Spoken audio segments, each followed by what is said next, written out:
ప్రకటముగా బాబా గారు ఎక్కడా చెప్పలేదు.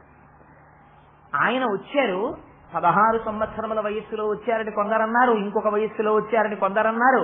ఆ చిరిడి గ్రామానికి దగ్గరలో వచ్చినటువంటి ఒక గ్రామంలో ఒక రాయి మీద కూర్చుని ఉన్నారు. అటుగా వెళ్ళిపోతున్నాడు ఒక ఆయన. ఆయన పేరు చాందుభాయ్ అని చెప్పి, ఆయనకి ఒక గుర్రం ఉండేది బిజిలి అని. ఆ గుర్రం తప్పిపోయింది. తప్పిపోతే ఆయన గుర్రాన్ని వెతకడం కోసం బహుశా సేవకుల్ని పంపిస్తూ ఉంటాడు అధ్యాయాన్ని బట్టి. ఆ సేవకులు ఆ గుర్రాన్ని పట్టుకోలేకపోయారు.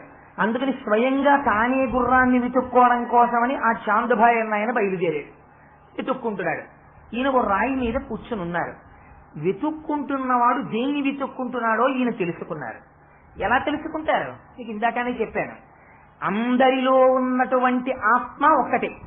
మనం ఆ ఆత్మస్థితిలో నిలబడలేం కాబట్టి ఆత్మ చేత మనస్సు భాషిస్తుంది.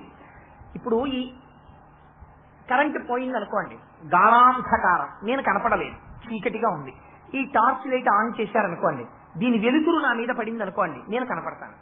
ఈ టార్చ్ లైట్ కూడా ఆరిపోయింది అనుకోండి, నేను మీకు కనపడను, చీకటిలోకి లయం అవుతాను. అలాగే బాబాగారు అర్థం అవడమే పెద్ద కాన్సెప్ట్ అసలు. ఎందుకని అంటే, ఇప్పుడు నేను ఎదురుగుండా ఉన్న ఒక వస్తువుని చూడాలి అనుకున్నాను. ఇలా నేను ఉపన్యాసం చెప్తూ మిమ్మల్ని చూస్తున్నా, మీరు ఎవరో నాకు యథార్థం అనుకో నాకు లోపలికి వెళ్ళదు. ఎందుకు వెళ్ళదు అంటే, నా మనస్సు వేరొక దృశ్యాన్ని చూస్తూ ఉంటుంది. ఆయన అక్కడ రాయి మీద కూర్చోవడం, ఆ చాంద్బాయి రావడం, దాన్ని నా మనస్సు దర్శనం చేస్తుంటుంది, నా మనోనేత్రం. ఇప్పుడు నేను కిందికి వచ్చాను అనుకోండి, కింద ఉన్న వాళ్ళలో ఎవరినో చూడాలి అని అనుకున్నాను అనుకోండి, అక్కడ నుంచి థాట్ ప్రాసెస్ కట్ అవుతుంది, అది తెగిందిలోకి వస్తుంది, అది యథార్థం. ఇప్పుడు నేను ఇలా చూస్తూ మీరు దొరగారు అని గుర్తించాలనుకోండి, ఎలా గుర్తిస్తాను? వారిని చూసి దొరగారు అనడం కుదరదు.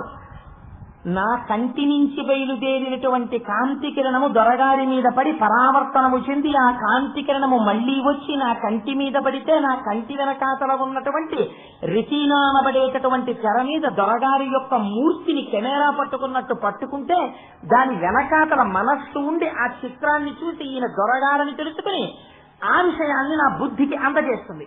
ఈ బుద్ధి, మనస్సు, కన్ను ఇవన్నీ ఎవరి వల్ల ప్రకాశిస్తున్నాయి?